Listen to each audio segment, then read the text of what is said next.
AI dating, you kind of can date a not real person. Can this AI replace actually human dating connection altogether in 20 years?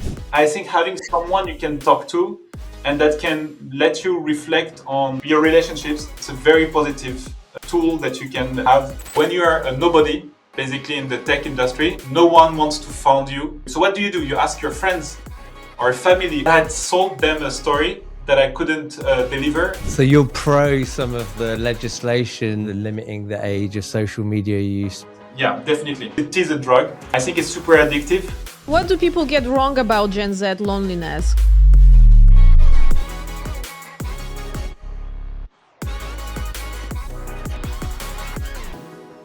Okay, so according to Forbes Health, 80% of Gen Z these days have something called dating app fatigue.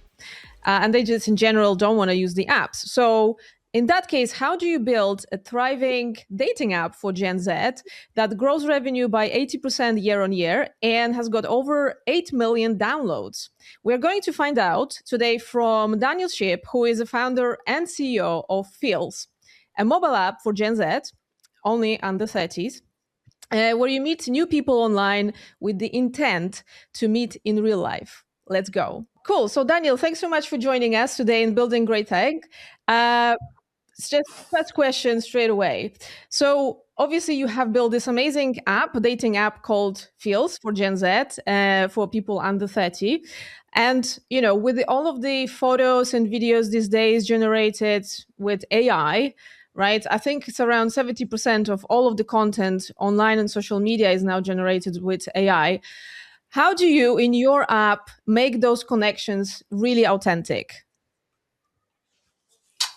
So there are several questions in your question, but the first point that I will directly address is that there are, thanks to AI as well, models that are able to recognize AI content. So basically what we have already in the app is through our moderation tool, a tool itself that is an AI tool that will scan through all the content and tell whether it's AI generated or not.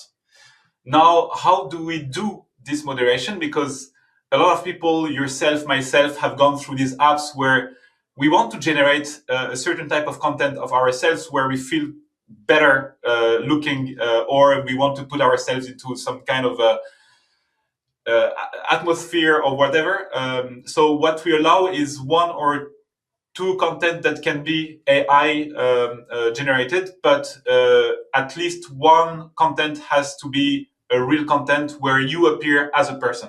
So this is how, from a moderation perspective, purely, we address this topic.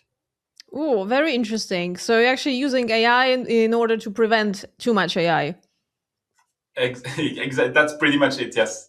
Love it. Love it. So Daniel, tell me, how does Gen Z actually date differently online to other generations? Yeah. So you mentioned already dating. First of all, in your introduction, I think what really differentiates already this digital native generation is that connecting online with new people used to be a very narrow use case for millennials. That would be dating, and that's why we called it dating apps. We have a generation that is purely digital native that made connections online with new people already in their teenagehood, sometimes with people that are closer for them than people they have as friends in real life. And so what is today feels it's more a discovery social network than a purely dating app. Of course, dating is one of the use cases. It will always remain one of the use cases, but it's more than that. People want to share experiences, memories with people, whether this is for purely romantic or it could be for friendship. But what we used to call friendship is also evolving. It can be a friendship through just you love Bad Bunny, I love Bad Bunny, my friends not. So we might end up meeting at the Bad Bunny concert through the app of Fields, spend this time together. But that's it. It doesn't necessarily mean we will keep seeing each other. It's just connecting with people intentionally with shared interests, and to make the most of what life can offer you. That's really interesting. So you're talking about breaking out of the current algorithms that we're held hostage by at the moment on social media, where we're just funneled down one specific like, and then given more of that stuff. You're saying actually there's more to relationships than just one particular thing, and we can connect over lots of and many different varied things. Yes, yes, definitely. And so the way people connect on Fields is more fluid than what we used to call purely a dating app.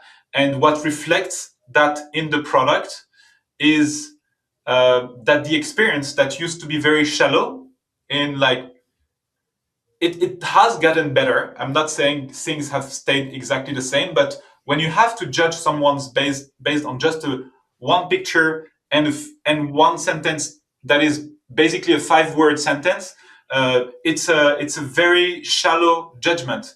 Imagine these people have spent years on social networks, whether it's on Discord, on Instagram, on whatever, between the age of 12 to 18, connecting with people based on shared interests, shared content, video games, artists that they were discussing about. So when they move from that to just seeing a picture and 5 words, how does it feel? Why, like, are you surprised that even there is an 80% of people who feel like dating is not good for them? So that's why the experience has to evolve. And I think this is how we strive to develop fields through this deep deep experience in sharing with people online before you meet in real life. Love that. Yeah, So this it's is awesome. actually less superficial and more integrity and more intent. And Daniel, because you're not yourself Gen Z, right? So how did you arrive to that conclusion? Like, how did you discover that that is how Gen Z actually operate in the dating space? Yeah, you're pointing at the history of fields and how things have developed. So first of all, I've been traveling a lot when I was in my 20s, when I started my career through my work. And literally my work uh, made me travel from a city to another every basically 2 to 3 months. So I was a quarter in Ukraine, then I was in the US, then I was in Malta, then I was in Poland, and I've been to like around 20 different cities. But each time I had an issue is I was very much alone. Like my friends were back in Paris, in Austria, in Germany, but I like literally I was spending my most of my time on my own, and I couldn't connect with people. I'm very much introvert as a person, and it's very difficult for me to get to connect with people. So of course you had also dating apps then, but I was in a relationship, but I still wanted to connect with other people. And for me at the beginning, sports was the way I felt the most at ease to connect with people. But there was literally no service for that, and this is how Feel started. So we started as an app for people to connect through sports. So that was the first approach to community. And then I'm going to spare you the iterations, but through this community, we moved to another community that was more through arts, because there were like some potential like issues to scale it. And as we were building, we noticed that the problem we were having ourselves was even bigger for the younger generation. And this is only a year and a half ago that we rebranded the app accordingly to strictly under 30, because most of our users are aged between 18 to 22 years old. And the problem of connecting in real life through communities was actually, I stumbled on it by chance, I would say, considering my specific kind of life that I had then. But this is how basically we started to understand the issue. And now also half of the team is this generation because we need people in the marketing team, in the product team, in general, to feed us with also understanding of what it is to be this generation and feel lonelier than we have ever felt. And what do people get wrong about Gen Z loneliness? Because I know there's like a massive pandemic, let's call it, of loneliness of younger people, even though I personally thought there's always on the other end, and there's a lot of older people who are lonely, but it's actually more younger people who are lonely. What do people get wrong about that loneliness part? I think when we think of loneliness in general, we think of someone being we usually have in our mind, this is what I noticed, more the loneliness type that you can have when you grow older, like you are alone at home, limited number of connections outside of the world, outside of my home.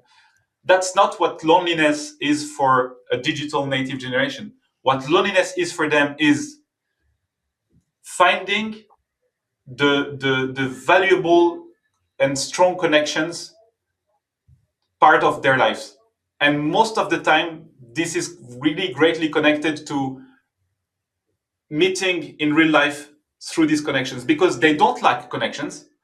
There is no generation that has ever been more connected than them. They have connections through their social network, through even like their because they go to school in most cases. They have families. It's not that they lack connection; is the scarcity of connections that matter. So that's when I ask you what's the number of the friends, the really strong friends that you have in your life. This is when you see this number going down. This is what is called the real loneliness. And so that's why also these moments that we are providing with fields, the events that we're providing, are getting more and more scarcity. So that's basically how you've like what we need, I think, to understand better about the Gen Z loneliness is like these are the moments precisely that are missing today. Hey guys, we're really hoping that you're enjoying this episode so far. And if you are, please like, subscribe, and follow. And if you really want to know more about who we are and what we do, go to buildinggreattech.com. Now let's go back to the episode. That's very interesting. And yeah, it seems like you really got into how they feel and what's the issue there. And can I ask you, what's the sort of most, because I'm assuming you must have had some conversations with your users, and what would you say was the most kind of vulnerable thing that users have told you?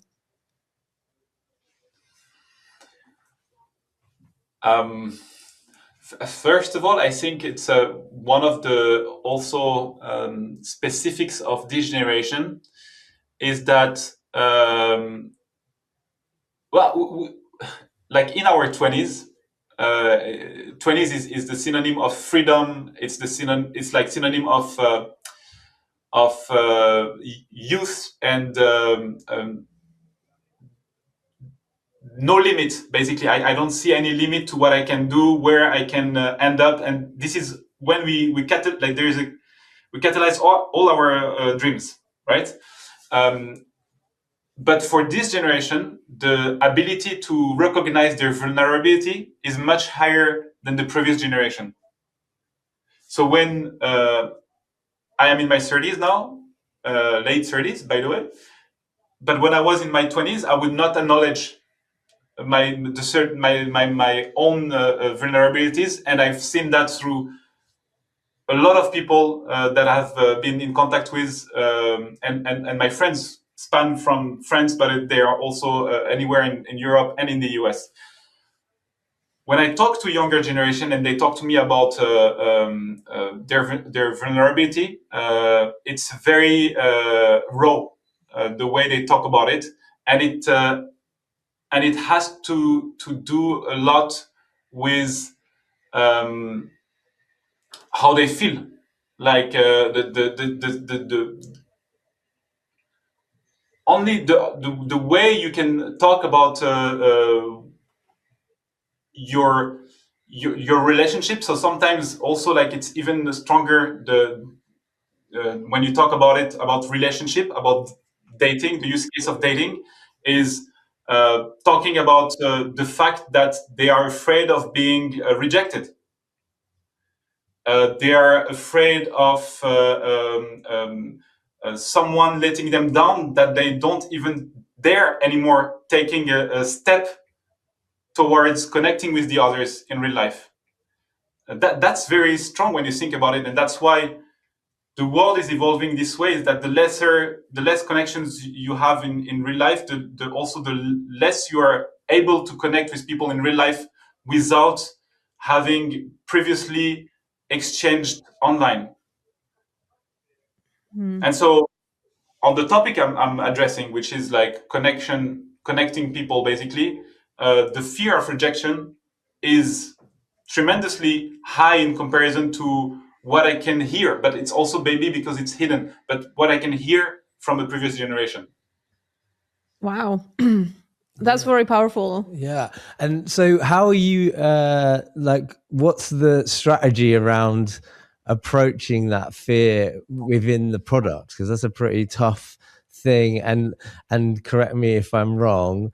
Do you think that fear is kind of grown because they just have less like valuable real world connections with people, and so therefore that fear is stronger, as opposed to when you're a bit more connected with people in the real world, you kind of get over that fear of rejection, I'm assuming? Yeah, absolutely. Like experience through like experience that you have through your 20s gets you to a certain level of self-confidence, and as you grow older, you lose that fear of rejection. You are more in control of who you are, aligned with yourself, and that's probably also what is my added value as a founder that is in my 30s.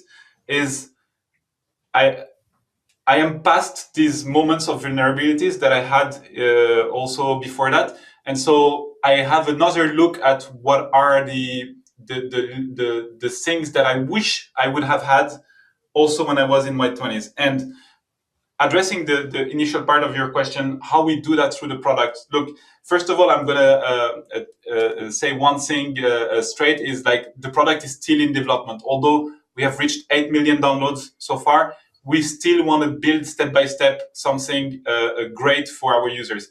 And this part is something that we have that we are putting more efforts on this year, but is for us very important, because it tackles the topic of getting to know yourself before you actually are able to get into the right connections in your real life. Because what we tend to have as an issue when we're younger is that we are attracted by people, or we are willing to connect with people that compensate issues that we have with ourselves.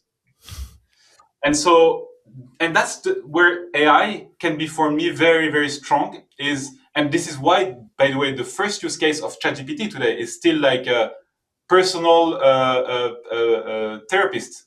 Basically, you tell the ChatGPT what's going on in your daily life and in your relationships with your friends, and ChatGPT helps you to just get an overview of what are the implications from a psychological perspective, from like your personal perspective. And I think this is where AI can really be helpful, is have all this information about yourself, so you can see clearly through where are the topics where you should be working before you even connect with the other people. So we don't want AI for us, for example, to decide whether I should meet this person and not the other. That's I think there is a level of chemistry in real life that AI cannot grasp. AI is statistic; it's not real life. But it's really helpful to get to know yourself, and this is where I think in the product we are addressing precisely this topic. Yeah, Amazing. that's amazing, Daniel. I love that. When we spoke before a little bit, you said something that really stuck with me. You said that the online experiences cannot be just romantic. Can you expand on that a little bit? You mean the online experience, right? Yeah. So when we're looking for someone to date, you said something that it cannot be just about being romantic. Like when you have other apps when it's all about just find a date. But you mentioned something when we chatted a couple of days ago that it cannot be just about that. It needs to have more to that than just about romance.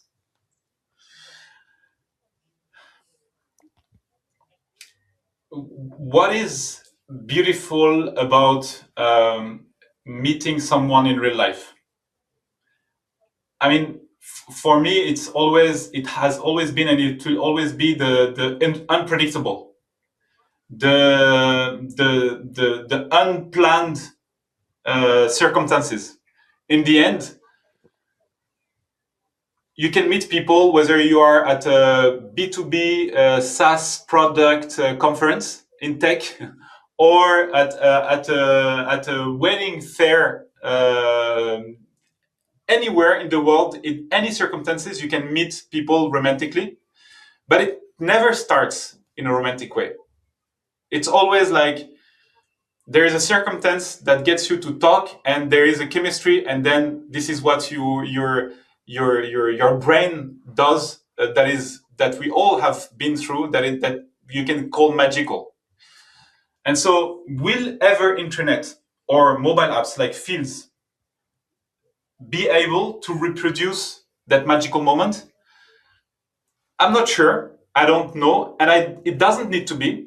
But what you can do online is recreate these moments that are not purely romantic, in the sense that you put enough content, you put enough context, you put enough topics that all conversations can start with, "Oh, you're going to the same event," or, "Oh, I've seen that you have had this interest."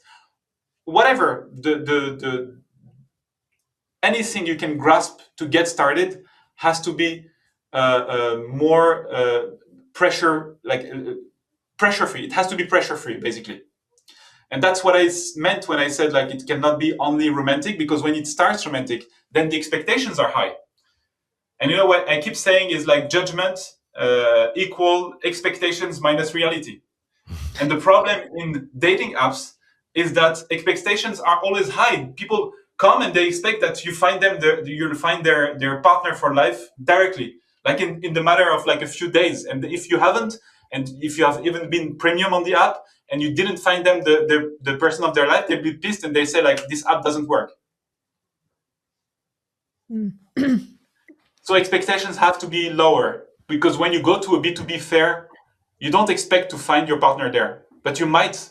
But that's about increasing the number of touch points in real life, increasing the number of touch points in online, so that you increase your chances in the end that it happens.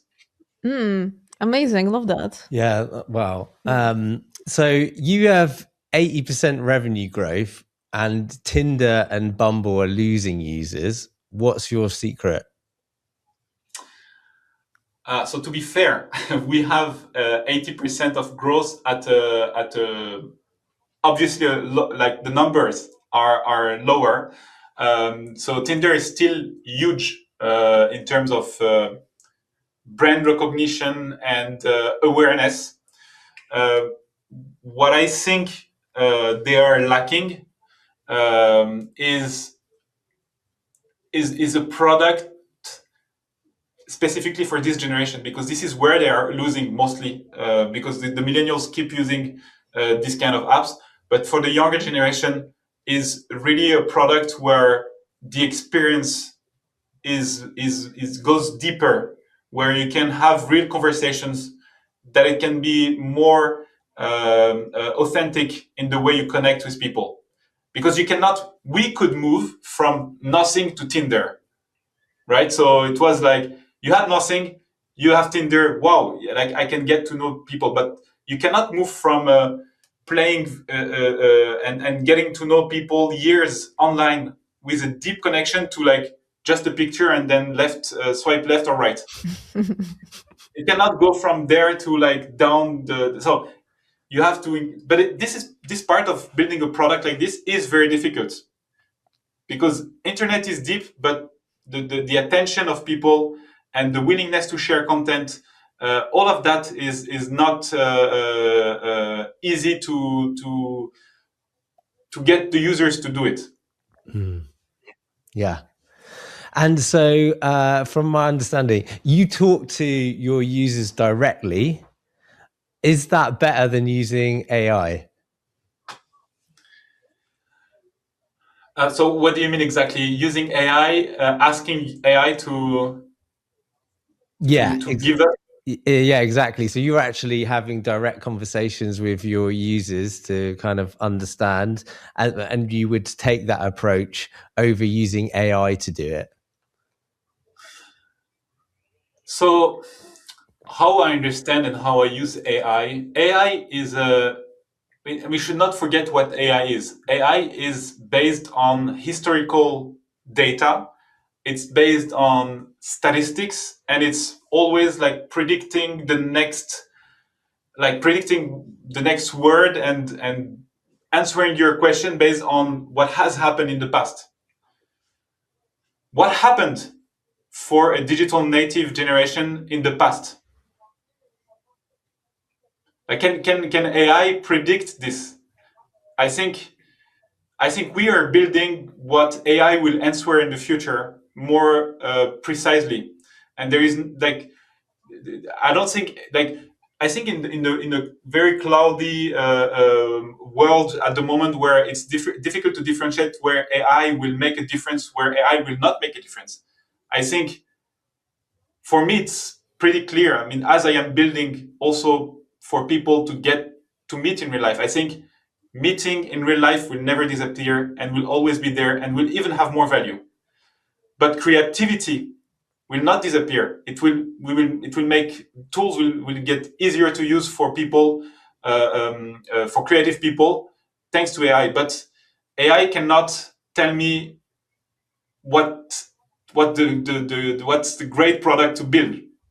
It cannot tell me how people are going to behave. I still have to get that from the users.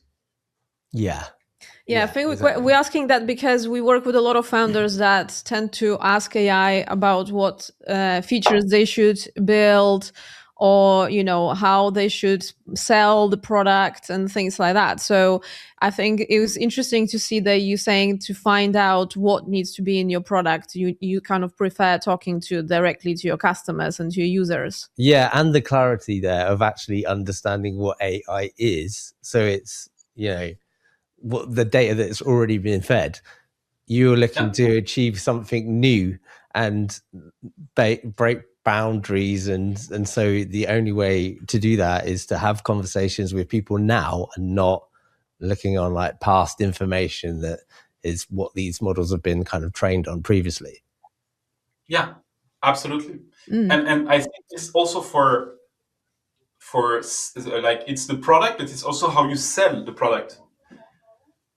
AI is like, have you ever tried to ask AI to tell you like, I want to convey this message, but say it in a Gen Z way, or say like it's always what gets out of it is always super cringe, like and people recognize that directly. So if you want to have like simple example of like what not to say, you can ask AI.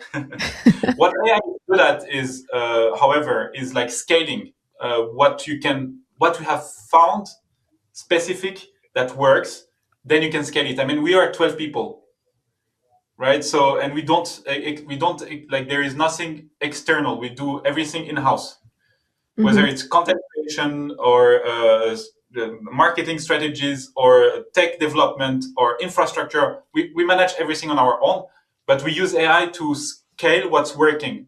But the creative part, it's still here. I mean, it still needs people's brain and time. Cool. Yeah, I love that. Daniel, you mentioned to me that you are single dad and you're raising 3 kids whilst building all of this, which is very impressive. How do you think this has impacted you as a founder?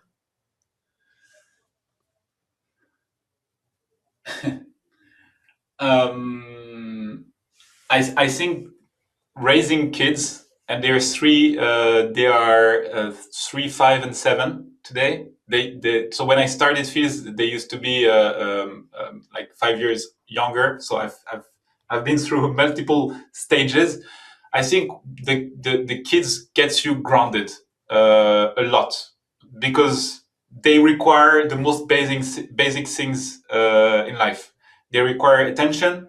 They require time, focused time, and they require basically anything that is not AI, and that I've put on the side of, like, not to be AI replaced, right? So um, it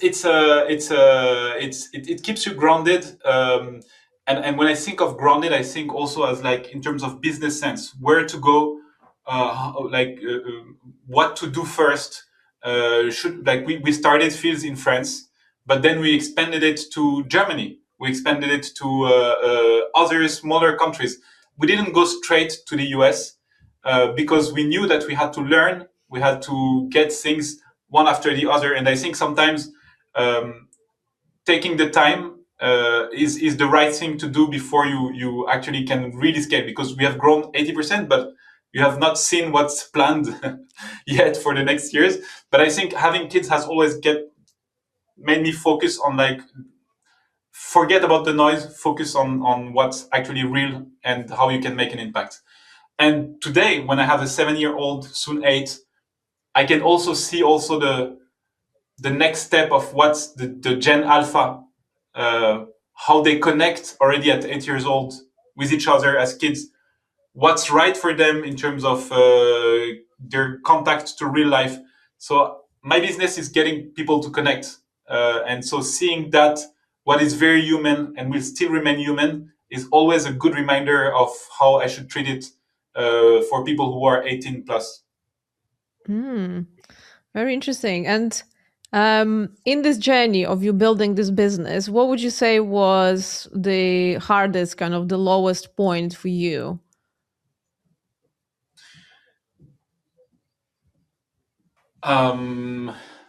So the most difficult part was when I started Fields. At some point, I mean, when you build a business like this, and you are not the founder of Facebook or Reddit or Pinterest, whatever. When you are a nobody, basically in the tech industry, no one wants to found you because you have still to prove yourself.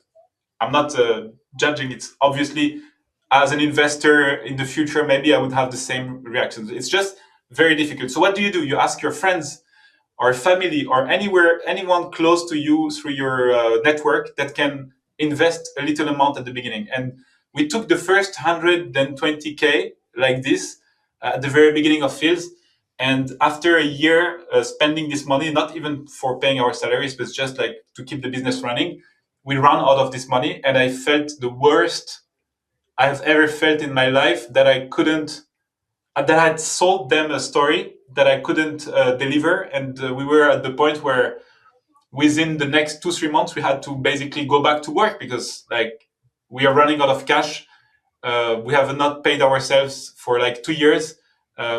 This was the lowest point. But then, so basically, I was working 2 jobs at the same time. One of my co-founder was already back at Google because he had gone through this period where he was building a company outside, but he could go back. We were all not working on the product anymore. But then somehow something happened, like an investor reached out, and I know in 3 weeks everything changed. But I was really at the lowest part of my entire life, I would say, at this moment. Because I was afraid. I was afraid of failing, and then like I had to face also my own vulnerabilities. Because in the end, it's not. I don't know. Through talking to therapists for years now, I noticed how not necessary all of this was, and that's not the most important. But this was my lowest point back then. I'm yeah. Wow. And what was your strategy like if you were to give any advice to other founders sort of in a similar boat? How did you kind of get through that? You said, oh my God, what did you say there? You were chatting to counselors, therapists. Sorry, yeah. Yeah. I think everyone, to a certain extent, talking to a therapist is something that everyone needs, and I think men in general would need it more than women, just because it's not to have like a specific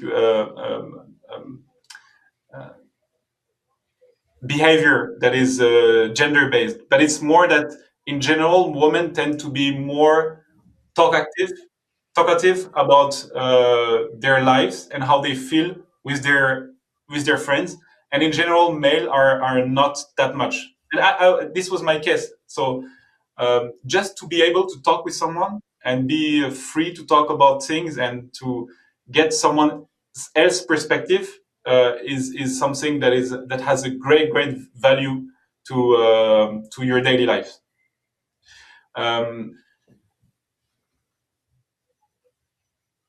It's not necessarily something I would recommend. I don't know. It's someone's own. I've been through as well like a divorce, so I have like multiple topics to address. But from a business perspective, and through the things that I've gone, I think resilience is really the most important asset that anyone can have. Is just like being convinced. When you are convinced yourself, the question is how long can you stay at that level of conviction, and the longer you are able to remain at that level, the more chances you have also to succeed. Love that. Wow, that's very good. Because you mentioned your kids and you mentioned how they interact, like you observe how they interact.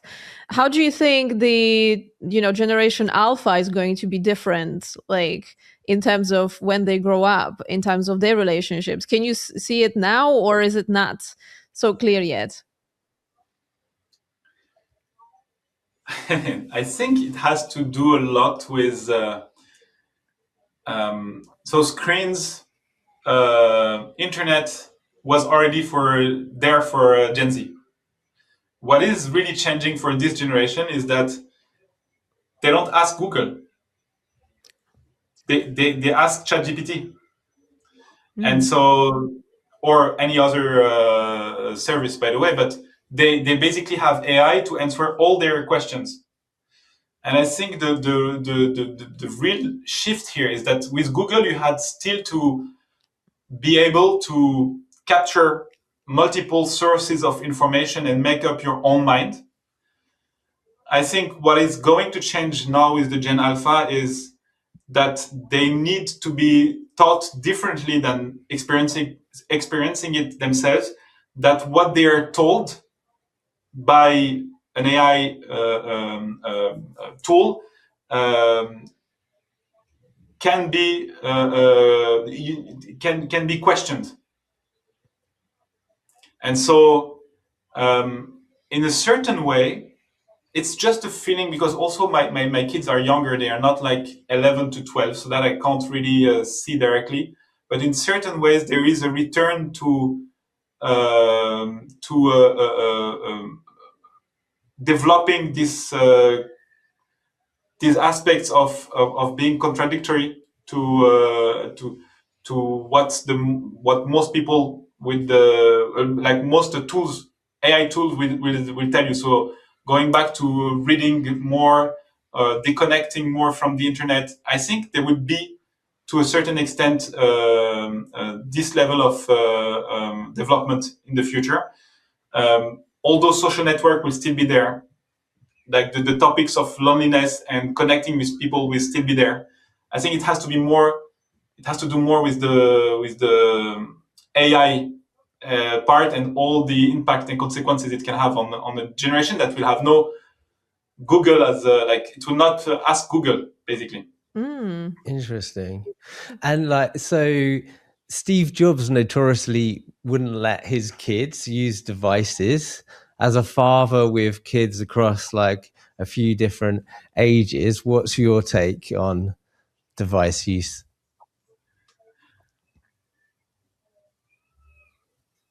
I think it's super boring what I will say, but I think it's always a matter of finding the right balance. The same way you should not have 30 relationships in your 20s. You should also not have zero. So there is nothing wrong about playing video games. There is nothing wrong about watching a movie, as long as you don't spend your whole day, holidays watching a movie. As long as you don't spend your whole, you don't get out to the point like you play, you don't get out. So you have a lot to learn through playing video games. By the way, it's very active. It's you connect now. You can connect with people. You can learn how to interact earlier than you used to be able. And on topics that you actually can love as a kid. What I find very harmful, however, is like the content pushed on social networks that is really bringing nothing. I think it's super addictive. So I think it should be treated the same way as a drug, to be like, because it is a drug. And so that is for me a big no-go. You can use devices, you can use screens, you can play games within a limited like a real like limit, but consuming content through the day like you do on TikTok or on Reels, Instagrams, that's a no-go. I think it's like you have to experience it at some point, the same way you might have to experience drugs to know where's the limit. But it should be legally constrained. Yeah, I guess we said that. So you're pro some of the legislation some countries are bringing in, and the limiting the age of social media use specifically. Yeah, definitely. I really think it's really like a drug, and imagine it's like a drug where the people who have these networks, they don't do it necessarily purposely to get people addicted, but as a consequence of having so much data of what they like and what they don't like, they are able to get you to stay longer and longer and longer, and that's people start opening their app just because by reflex, and so that's really not something, especially when you're under 16. I would say that's something you want to allow your kids to do. And sometimes it's out of the control of parents because you still need a phone, you still need screens, as I said before. So yes, I would definitely be supporting this kind of legislations. Yeah. Although I'm very liberal in general, I think some stuff are in the hand of the government, and drugs is part of them, and I don't see why this could not be treated as a drug. Yeah. So speaking actually of legality and stuff like that, obviously your app is all about the meaningful connections and deep connections. On the other spectrum of that, we have these days also AI dating. So you kind of can date not real person. Like how do you think, like, can this AI replace actually human dating connection altogether in 20 years? So there are two ways of approaching AI for dating. There is these AI girlfriends that is probably the one you were referring to, and there is the AI using all the data you could possibly find about people, and algorithm like thanks to an algorithm, be able to connect people that would not have thought that they could connect without AI, basically. On the AI girlfriend part, I think it's I think in like it's only a reflection of what I told you about needing a therapist. I think having someone you can talk to and that can let you reflect on your needs, your vulnerabilities, your projects, your whatever, your relationships. I think it's a very positive tool that you can have throughout your life. And basically, I think most of the usage of ChatGPT, and it's not what I think. It's like number one use case of ChatGPT is that. It's precisely that. Now you have products that are really sexualizing this usage. I'm not so much into that kind of product, to be honest. But I feel like it's more playing on people weaknesses than actually favoring anything positive for them. And it's mostly used by teenager, which tells already a lot about the limits of these products in terms of like real relationships. Like I've not seen anywhere in any country AI girlfriend being mainstream for people in their 20s. People in their 20s are more looking at like how can I meet people in real life than developing an AI girlfriend relationship. So the fact that it touches teenagers when they are even weaker, more vulnerable than in their 20s, I think it tells a lot about this kind of product. So that's my first answer. And the second type of product, and you see that now the CEO of Hinge left Hinge to launch a new company that is financed by the same group, Match Group, to focus on a product that is basically matchmaking people. So it's basically digitizing matchmaking.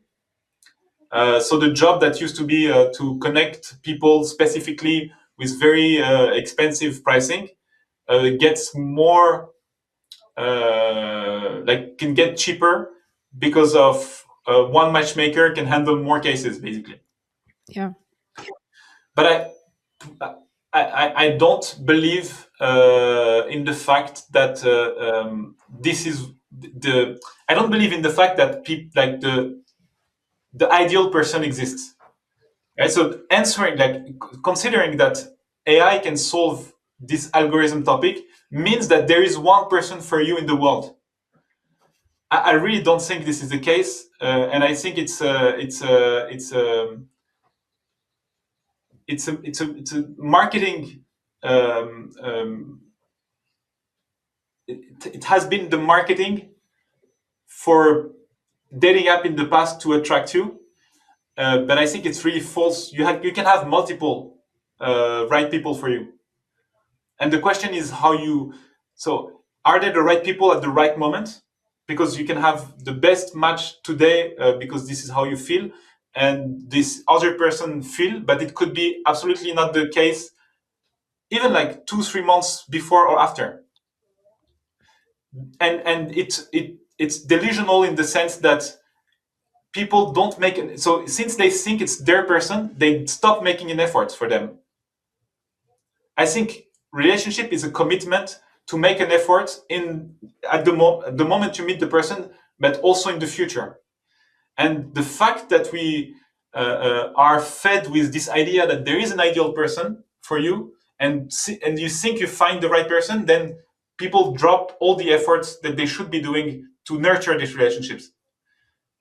And so that's why I think it's not about AI. It's really about how you feel about yourself, where you are in your life, and like the same with the other person.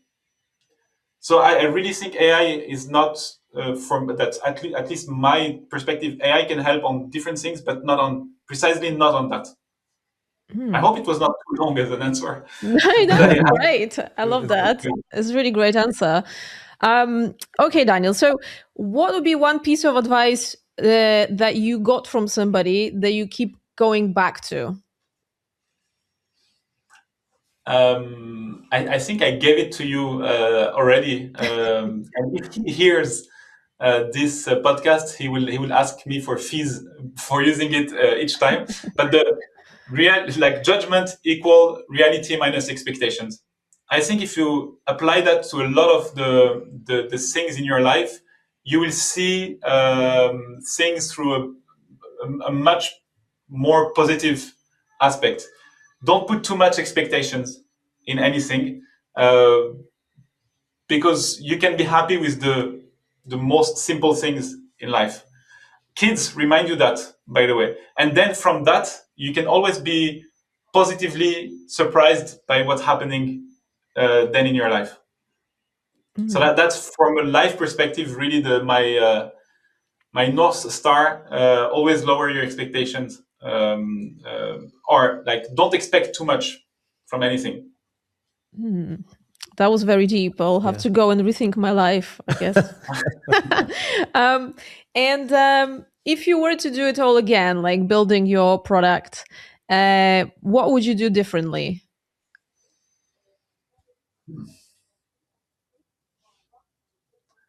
I think I have the best team I could have ever wished for. They are my two best friends in real life, and it has always worked super well together. I have enjoyed a lot this whole journey. By like the worst moments actually bring you the best moments as well. It's the roller coaster goes both ways, and there is no peak when there is no low. So to be honest, I would not change anything. When I think of my career, and it's difficult to now go back, but I feel like I've always wanted to build my company, and I've maybe waited a bit too long to do it. Although I got things, other things, but I think it's just like getting to what you love doing the fastest in your life is also what I would like to apply, like to try to push my kids to do, because sometimes and talking to a therapist help you to get there, but sometimes you do things for how you are perceived and how you're seen and what your parents, what your friends expect you to do, and not for what truly makes you happy every morning when you wake up. And since I've started Fields, I've really had this feeling, and I don't want to change anything. I just want to learn, gather experience, so the next thing I do is even better done, but through another type of journey. Love that. And what are you most excited in the kind of future plans for Fields on the roadmap? I'm really excited about scaling these events. I'd like one day that you talk to a friend about an event, the friend can't make it, that they naturally ask you like, have you checked if this event is on Fields? Because this is where you can really connect with new people without any pressure in a safe way. Scaling this and being closer to when people meet in real life is really what gets me the most excited. There are other things, but this one is like really the one I want to work on the most in the next few years. Love that. So is that part of the actual product at the moment, the events piece? Is it how does that sort of look at the moment? Yeah, so at the moment it's in the app. Right. You have access. You can join. So when we partner with, like, we did partner with the Delta Festival, but we also partner with other festivals, other student events. You basically have a dedicated website, a dedicated App Store page, a dedicated experience in the app. You join through a QR code, and then you are able to basically only see the people who are going to the same events as you are. And you can start sharing content that is dedicated also for this event. So whatever you see on the app has to do with this event you're going to. How exciting this is for a user to plan for something that they are doing in 2-3 months, but they can already feel the vibe of who is going, what they are looking for, what are their interests, and you can really have this community feeling ahead of the event. But we are in 7 geographies. We need to have as many events in so many different geographies, and of course, the US for us is the next step. So scaling in the US, this is like another level, and we want to bring this experience. You had access through QR codes and codes before, and now we want to bring this really at the heart of the product, to the extent of when even you open the app, you directly see the events before you see profiles. Cool. It's really cool. Yeah, it sounds really good. All right, Daniel, I think we kind of coming to an end to our amazing conversation. I've really, really enjoyed it. Yes. I think you have such a grasp of the Gen Z and also like dating and relationship scene. I absolutely loved everything that you said. So it's amazing when the founder is so into the topic that they are actually working on. Yeah, right? I agree completely. And it's just so fascinating. There's so much hype around AI and the excitement about what it can and can't do. But I think one thing that seems to be coming out from all of the conversations happening is the actual importance of real experiences with real people and like our actual humanity, and the product that you're kind of building is a credit to that. So I'm excited for that continuing, and I wish you every bit of luck and with the future on that. Thank you so much, Simon. Thank you. I really appreciate it. Awesome. Well, obviously we spoke about the app. If people who are listening or watching this really recommend to go and check this app, check this app. No, it doesn't work. Of course, they have to be under 30s. I was going to ask you, Daniel, what happens when somebody registers when they're 29 and then they become 30? Are they getting kicked out? They're getting kicked out in a soft manner. We do it gently with like the gloves. We push them out. No, the only thing that happens is that you're not able to see any more people under 30s without their prior consent. Right. So that's what happens when you turn 30. We want to keep this sense of belonging. And we want to keep it as safe as possible for the users. And so there are other apps as well for above 30, but I think for now, the focus is to make the best experience for this generation. Nice. Okay. Awesome. Well, thank you so much, Daniel, for your time. Really, really appreciate it. And looking forward to... Thank you for having me.